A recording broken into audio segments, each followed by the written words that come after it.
Bonjour. Je vous remercie pour votre présence, mais on souhaiterait que vous vous rapprochiez de Dova, comme ça sera bien pour l'animation des questions-réponses à un espace un peu plus restreint. Ce n'est pas une obligation, mais c'est juste une demande. Hein? Ça serait bien que vous veniez devant, c'est plus convivial, c'est plus intéressant. Comme ça permet que les gens se connaissent. Ceux qui vont venir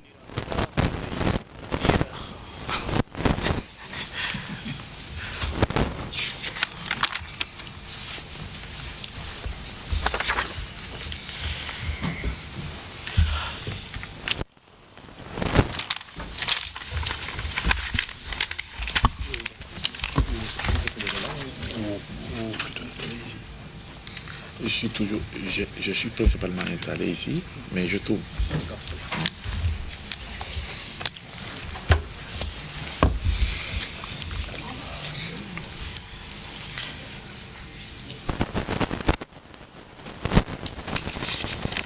Bien. Excellences et Messieurs l'ambassadeur, chers diplomates, officiers supérieurs, mesdames et messieurs à vos rangs et qualités, je vous remercie pour votre présence. C'est toujours un plaisir de vous accueillir dans cette salle de la mairie du 2e arrondissement de Paris pour discuter sur des sujets variés, notamment aujourd'hui sur les états fragiles et la sécurité des ressources stratégiques, énergétiques et minières. Vous comprenez que c'est un sujet qui a un sens, parce que nous constatons, surtout en Afrique ou dans le tiers-monde, comme on dit, la plupart des États sont faibles, alors qu'ils disposent de ressources stratégiques à protéger. Comment concilier ces deux natures différentes, mais qui habitent dans le même espace, concilier la nécessité de protéger des ressources stratégiques pour le développement, concilier aussi ces ressources d'une part pour arriver à être fort. Donc ça sera aussi notre trajectoire à fixer. Vous savez, c'est pour élever un peu la conscience, pas la conscience du danger, parce que les dangers on les connaît, tout le monde le sait, c'est plutôt amener nos gouvernants à faire une pensée stratégique. C'est d'ailleurs l'objet de l'Institut Mandela, c'est la pensée stratégique au service de l'intelligence collective. Il s'agit de participer avec vous et avec tout le monde à la transformation profonde de l'Afrique, en restructurant intellectuellement et institutionnellement les pays africains, mais aussi par ricochet d'autres pays qui peuvent aspirer à assumer des responsabilités nationales, régionales et collectives. Vous savez que nous avons mené 3 axes pour le moment sur les 6 axes de l'Institut Mandela, c'est-à-dire l'axe ou le programme basé sur les questions de sécurité, parce que sans sécurité, il n'y a pas de développement. L'inverse aussi est vrai. Il n'y a pas de développement, non. Il n'y a pas de sécurité sans développement, mais il n'y a pas de développement aussi sans sécurité, parce qu'il faut que les investisseurs, que les acteurs économiques et d'autres acteurs d'ailleurs peuvent investir dans un climat stabilisé, dans un climat sécurisé, pour non seulement en tirer profit, mais aussi pour développer l'emploi, développer l'économie et faire émerger le pays, parce que maintenant nous sommes dans le slogan de l'émergence un peu partout. L'autre programme effectivement qui va avec, c'est c'est l'émergence de l'Afrique avec les journées économiques et consulaires africaines qui se tiendront cette année du 3 au 5 juillet à Marseille. Et là, c'est dédié à la promotion de l'investissement, c'est-à-dire que les pays africains viennent présenter leur climat d'affaires et leur potentialité devant les investisseurs. Et parfois, et d'ailleurs, c'est ce qui est souvent signé des contrats de partenariat ou d'investissement avec 3 grands programmes, le PPI, partenariat public et privé, l'intelligence économique, parce qu'il faut la maîtriser. Il faut maîtriser l'intelligence économique pour se prémunir de tous les dangers.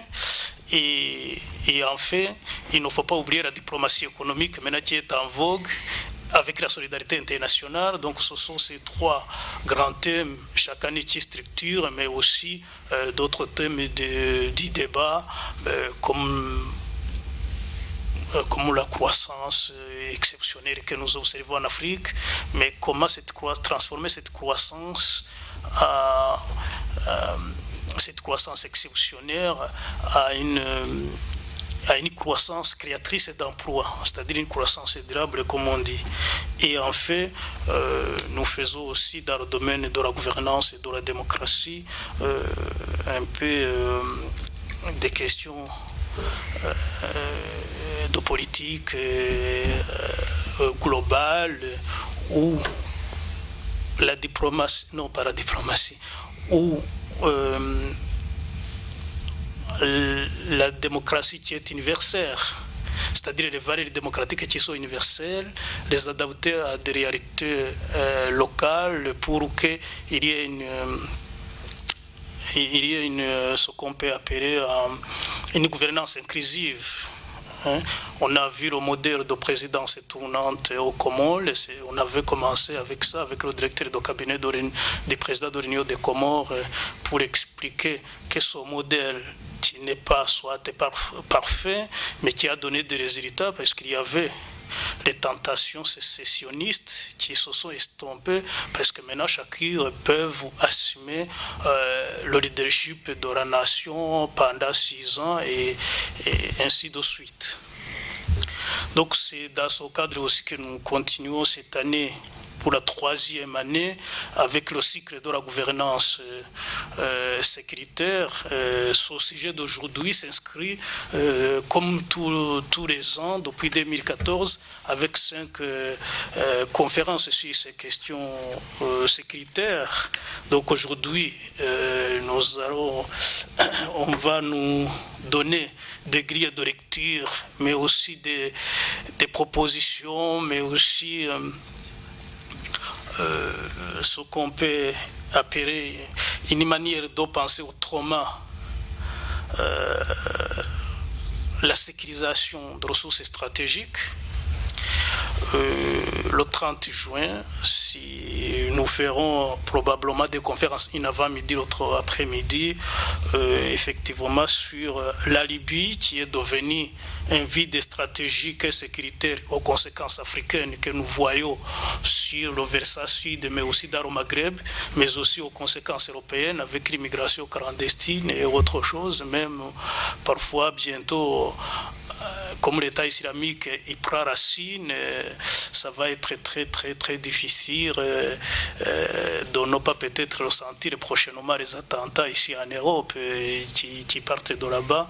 Comme aujourd'hui, malheureusement, la Tunisie est obligée de subir ce vide, ce chaos libyen à ses frontières. Il y aura aussi une conférence sur Boko Haram. Que ce soit sur la Libye, sur Boko Haram, ça sera la 2e conférence, parce que nous avons constaté que depuis la défaite militaire de Boko Haram, Boko Haram a développé une nouvelle stratégie de terreur, notamment effectivement avec la multiplication des opérations kamikazes, et avant qui était précédée par l'ouverture de plusieurs petits fronts un peu partout. Et au mois d'octobre, vers la fin d'octobre, on s'interrogera aussi sur l'installation de Daesh en Afrique, à partir de la Libye, mais aussi à partir de l'espace aujourd'hui contrôlé même si c'est mouvant, avec beaucoup Haram, et surtout l'adhésion au califat des sectes islamistes africaines. Et en décembre, j'espère qu'on n'arrivera pas à faire ce sujet. On l'avait programmé l'année dernière sur la théorie de l'annexion pour la viabilité de certains États. C'est juste une pensée, c'est pas ce qu'on croit, c'est juste une question qu'on peut dire provocatrice pour titiller la mentalité de nos dirigeants. L'exemple sera peut-être, et j'espère que d'ici là, au mois de décembre, il n'y en aura pas, ça sera la RCA qui est tombée comme château de cartes, mais qui suivait la Somalie. Bon, c'est pas encore la Somalie, ça date d'Oronta, c'est un État non viable depuis plus d'une vingtaine d'années. Mais il y a quelque chose à sauver en Centrafrique, c'est pour cela qu'on mettait cette théorie de l'annexion pour la viabilité de certains États. Ça sera juste une conférence. J'espère qu'on n'aura pas à refaire, mais ça sera juste une conférence un peu provocatrice pour faire comprendre à nos dirigeants, quand vous avez un État, vous êtes bien assis. La population est bien assise. Mais quand vous n'avez plus d'un État, vous n'avez plus rien. Vous êtes obligés de vivre ce que les Somaliens vivent, de vivre ce que les Centrafricains vivaient jusqu'à présent. Et j'espère que la nouvelle élection donne une nouvelle espérance, un nouvel horizon. Donc, sans tarder, je demanderai à notre ami de traduire un peu en anglais, d'ailleurs de demander s'il y a une personne qui n'a pas écouté en français d'abord pour faire l'économie ou pas. Juste en résumer ça. Oui, en résumé.